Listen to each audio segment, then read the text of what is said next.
Azam Baki sahkan SPRM tahan semula ahli perniagaan berkait rasuah MBI. Fuziah Saleh beri pandangan kenyataan Syamsul Iskandar tidak wajar. Sanusi harap belanjawan 2025 beri keceriaan tunaikan wish list Kedah. Ahli Dewan Negara kecam kenyataan Wan Saiful sifatkan sengaja buat tuduhan liar. Netizen templak kenyataan Tuan Ibrahim kononnya PAS PN bawa suara rakyat. Dan kerajaan berjaya dapatkan kembali 27.17 bilion dana berkaitan 1MDB.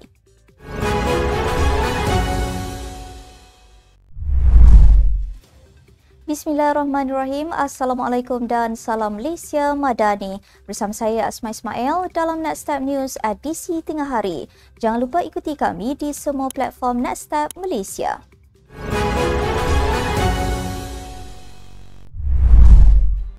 Suruhanjaya Pencegahan Rasuah Malaysia SPRM menahan semula ahli perniagaan berhubung dakwaan skandal rasuah melibatkan Menteri Besar Selangor Pemerbadanan MBI. Menurut laporan sebuah portal, Ketua Pesuruhjaya SPRM Tan Sri Azam Baki mengesahkan penahanan berkenaan tetapi enggan mengulas lanjut. Menurut sumber yang rapat dengan siasatan, individu itu ditahan semula selepas perintah tahanan reman berkenaan kes pertama tamat hari ini.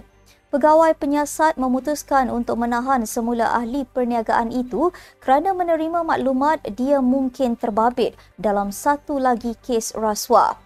Kata sumber itu, kes kedua juga ada kaitan dengan MBI tetapi membabitkan projek lain di bawahnya. Ahli perniagaan itu antara 4 individu yang ditahan SPRM minggu lalu kerana disyaki melakukan rasuah berkaitan konsesi perlombongan pasir di Selangor. Setiausaha Agung PKR Fuziah Saleh berkata, tidak wajar untuk individu memberi pandangan peribadi mengenai apa yang berlaku selepas PRU ke-15 berakhir pada 2022.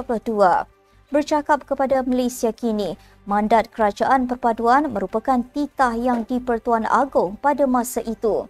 Katanya, oleh itu adalah tidak wajar bagi sesiapa pun membawa naratif masing-masing. Beliau berkata demikian bagi mengulas kenyataan Setiausaha Politik Kanan Perdana Menteri Syamsul Iskandar Muhammad Akin dalam satu podcast mengenai kejadian berlaku pada malam keputusan PRU bagi kerusi Parlimen Bagan Datuk. Dalam PRU yang berlangsung pada 19 November 2022 itu, Syamsul Iskandar dipertaruhkan oleh PH untuk mencabar Presiden UMNO Datuk Seri Ahmad Zahid Hamidi di Bagan Datuk. Syamsul Iskandar nyaris mengalahkan Ahmad Zahid sebagai pemimpin tertinggi UMNO itu. Menteri Besar Kedah Datuk Seri Muhammad Sanusi Maknor berharap pembangunan kampung tersusun dan permohonan pampasan sebanyak 200 juta ringgit setahun atas komitmen mengekalkan tanah sawah akan tersenarai dalam Belanjawan 2025. Menurutnya, ia antara dua perkara utama dalam wish list yang diberikan kepada Perdana Menteri pada Mei lalu. Pada 4 Mei lalu, Sanusi menyerahkan wish list Kedah kepada Datuk Seri Anwar ketika mesyuarat khas pembangunan negeri bersama Perdana Menteri. Datuk Seri Anwar meluluskan serta-merta peruntukan bagi membolehkan Kedah membina infrastruktur di kampung tersusun yang akan disediakan kerajaan negeri kepada penduduk miskin. Sanusi berkata permohonan 200 juta sebagai pampasan juga masih dalam kajian dan berharap tidak lagi tertangguh. Menurutnya lagi diharap Belanjawan 2025 yang akan dibentangkan pada 18 Oktober ini oleh Perdana Menteri memberikan keceriaan kepada Kedah.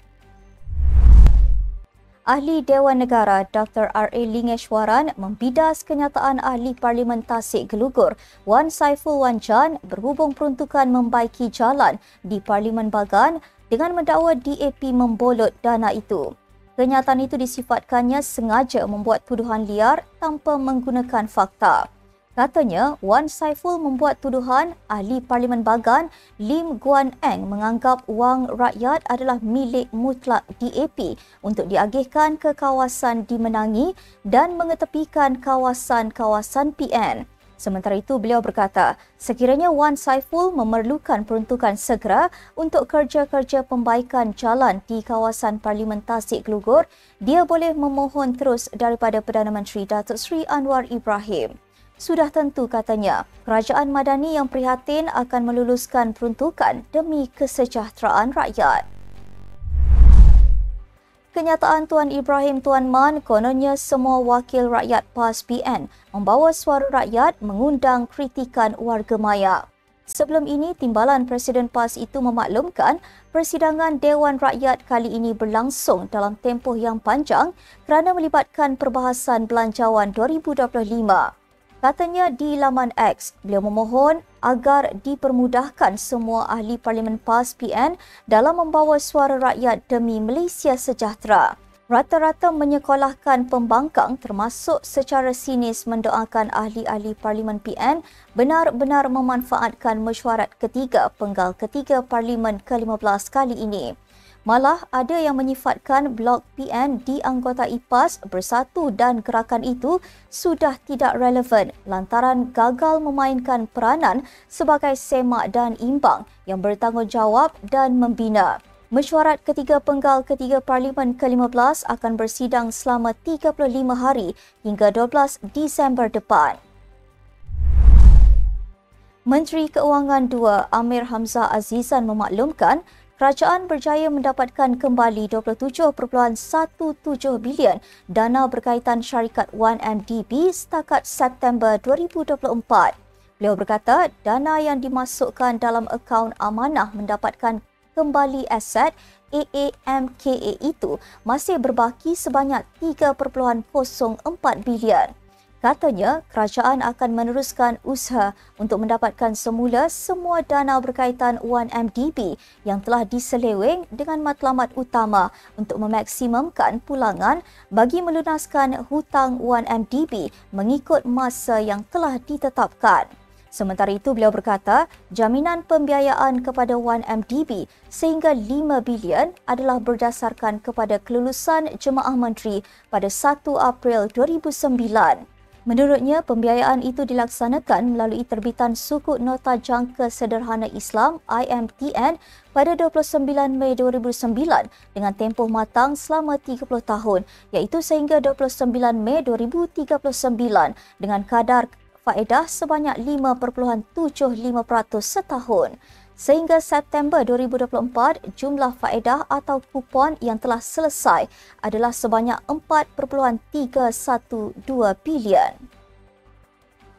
Sekian untuk edisi tengah hari ini. Ikuti perkembangan semasa isu-isu panas politik Malaysia setiap hari hanya di Nextstep News. Jangan lupa untuk follow Facebook Nextstep Malaysia dan subscribe YouTube Nextstep TV. Nextstep Malaysia, bersama melangkah dengan yakin. Saya Asma Ismail. Assalamualaikum dan salam sejahtera.